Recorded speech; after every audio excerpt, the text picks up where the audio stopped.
ઘાટલોડિયામાં લાગેલા ટ્રાફિકના વિવાદિત પોસ્ટરનો મામલો તેમાં ટીવી9 અહેવાલ બાદ તંત્ર એક્શન મોડમાં આવ્યું છે, જ્યાં અમદાવાદમાં પોસ્ટર મામલે સોલા પોલીસ મથકની અંદર જાણવા જોગ ફરિયાદ દાખલ થઈ।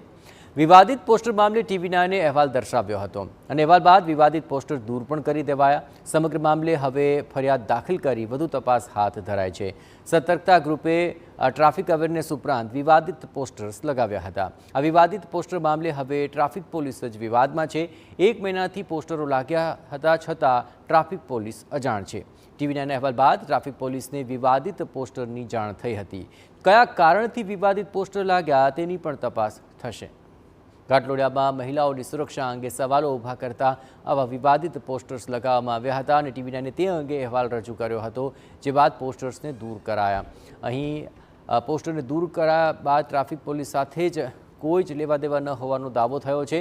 સતર્કતા ગ્રુપ નામની એનજીઓ દ્વારા પોસ્ટર લગાવ્યાનો ઘટસ્ફોટ થયો। સમગ્ર મામલે જાણવા જોગ ફરિયાદ દાખલ કરીને તપાસ હાથ ધરાઈ છે। સૌને ખબર છે કે નવરાત્રી દરમિયાન પણ મહિલાઓ અહીંયા લેટ નાઇટ સુધી ગરબા રમી શકે છે અને સુરક્ષિત રીતે પોતાના પરિવાર સાથે અમદાવાદના કોઈ પણ વિસ્તારમાં ફરી શકે છે અને આ માટે અમદાવાદ શહેર પોલીસ કાર્યરત છે। કોઈ પણ પ્રકારના આ જે બેનર્સ છે એની સાથે અમદાવાદ પોલીસને કોઈ જ દૂર દૂર સુધીનો સંબંધ નથી। આ વ્યક્તિએ કયા આશયથી અને કોના કહેવાથી અને કયા ઉદ્દેશ્યથી આ બેનર્સ લગાવ્યા છે એની તપાસ જે છે અમે કરી રહ્યા છીએ।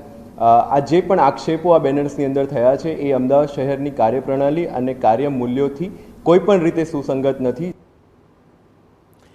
પ્રાથમિક તપાસમાં સામે આવ્યું છે કે એનજીઓએ ટ્રાફિક અવેરનેસના પોસ્ટર્સ લગાવવાની મંજૂરી લીધી હતી, પણ સાથે જ તેણે વિવાદિત પોસ્ટર્સ પણ લગાવ્યા હતા। હાલ 4 થી 5 વિસ્તારમાંથી 10 જેટલા વિવાદિત બેનર્સ જપ્ત કરવામાં આવ્યા છે। ટ્રાફિક ડીસીપીએ જણાવ્યું હતું કે અમદાવાદ મહિલાઓ માટે સુરક્ષિત છે અને પોસ્ટરની માહિતી ગેરમાર્ગે દોરનારી છે, ત્યારે આ માહિતી ટ્રાફિક વિભાગ સુધી પહોંચાડવા બદલ તેમણે મીડિયાનો આભાર માન્યો હતો।